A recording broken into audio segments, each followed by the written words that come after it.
How's it going, everybody? Welcome to General Hospital MV, my GH after show. Let's get into it. Sonny's alive, to no one's surprise, but it's a little bit weird that he's been laying in the snow for several days unconscious after falling into an icy river and is still alive, but whatever, details. Max Gale returned to the show and reprised his role as Mike to pick Sonny up and help him carry on, although Sonny had no clue who he was because he has amnesia! Thankfully for Sonny, there was a random person hiking alone in the middle of winter in the woods, and he took him to the hospital where it just so happens Nina's old nurse, Phyllis Caulfield, works. She took really good care of him and even brought him over to her not-so-friendly husband's restaurant for coffee and food, and then a theft comes in and tries to rob the place. Will Sonny's instincts kick in? Probably, but we'll find out this week. Meanwhile, the rest of Sonny's family was left to mourn him. They all gathered at Sonny's house and reminisced about the good times. Everyone except for Christina. Where the hell is she? Like, even Alexis was there and she could only mildly tolerate Sonny on the best of days. They didn't even bother explaining where she was. Like, it's wild to me. Hashtag where is Christina? Jason is still dealing with the fallout of Sonny's death as well as Carly's impulsive decision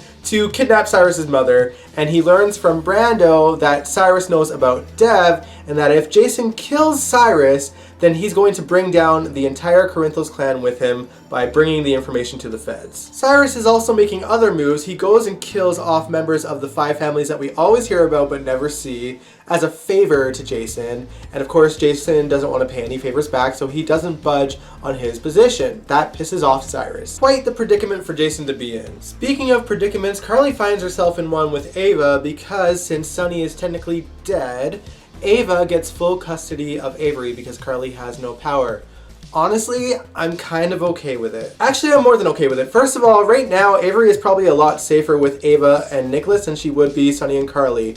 I know that Ava is flawed, but she's no more flawed than Sonny or Carly. And also, Ava's being really fair. I mean, she's offering to have Avery come over whenever she wants because she knows that Carly and the Corinthos clan are also her family and that she needs them in her life. And that's far more accommodating than Sonny and Carly ever were when it comes to Ava and Avery. They did everything in their power to keep Ava out of Avery's life until they couldn't. My favorite part was that Carly had the nerve to look at Nicholas dead in the eye and be like, "You're really okay with letting this happen?" Even before Nicholas said it, I was like, "Girl, you and Jack stole Spencer from him for the first few months of his life. This is karma." So yes, on this one I am proudly Team Ava. Let me know what team you're on in the comments below and tell me why. Alright, let's talk about the quad. You know the quad I'm talking about. Chase is over the moon and really happy that he now has a chance with Willow, especially after their date where she kissed him. And the awkward part is that he runs into Michael, who claims to know about everything, except Michael didn't know about the kiss. Oops. Meanwhile, Sasha and Willow were hanging out at the Quartermain house, and it almost seemed like they were trying to pawn off Michael on each other. Not that I blame them, because I mean, look at Brando and look at Chase, but it's kind of hilarious. Personally, I've never understood why they try to write Michael as this golden boy who's irresistible. In my opinion, he's kind of the dullest part of the Corinthos clan and the Quartermain clan. I mean, he's this nerdy guy who's a corporate businessman, and he has the personality of a gnat. Michael hasn't been interesting since several years ago when he hated Sonny Corinthos, and the only time he was interesting before that was when Drew Garrett was in the role in 2009.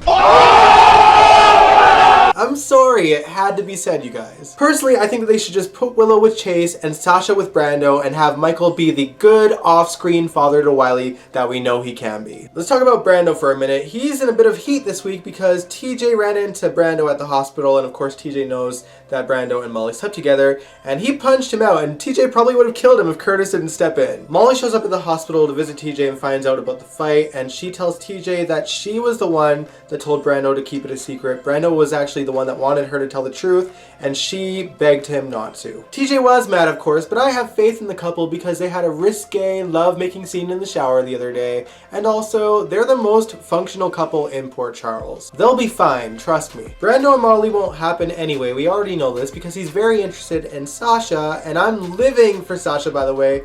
She overheard a conversation between Sam and Cyrus about how Jason kidnapped his mom, and she got right in his face and joked about his mommy issues. No holds bar. I loved it. I gotta give Cyrus props for constantly trying to get people to feel sorry for him despite everything he's done. It's hilarious to watch. I also gotta commend Sasha, who's doing her very best to put her life back together. I mean, she's not only standing up to Cyrus, but she's also getting help for her substance abuse and going to therapy, and she's even trying to own up to what happened to her by bringing her story to a magazine magazine. She tried to bring it to Nina, but Nina declined. The thing I'm not quite understanding is why they're not just putting it in their own magazine. I mean, Maxie owns that magazine and Sasha is literally the face for it, so why not tell the story there? Or at the very least, Maxie's fiance is the owner of a newspaper, just put it in that one. At least Peter would be somewhat useful. I actually feel sorry for Finn and Anna. I mean, I know I don't like the couple, but having to share their wedding with Peter and Maxie has got to be the worst. We got scenes of Finn venting to Tracy about the upcoming nuptials, and I'm so glad that the writers remembered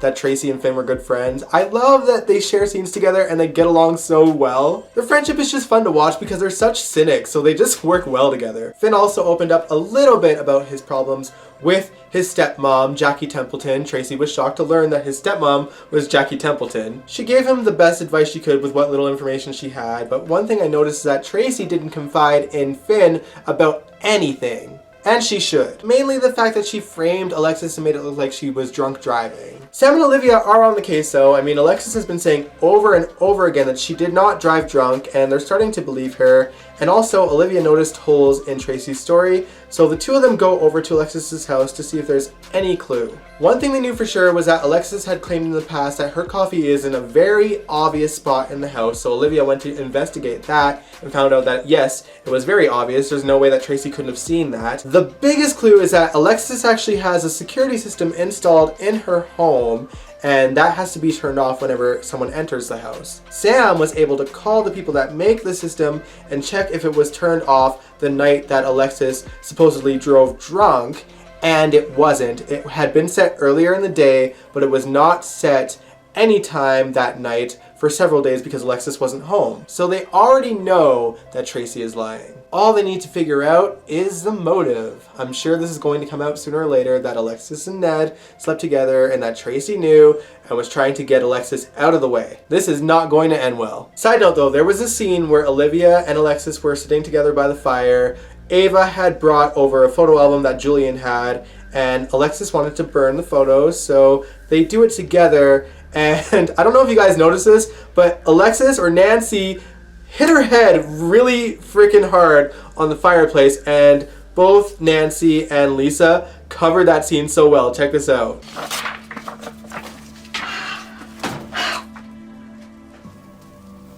You sure? Arrivederci.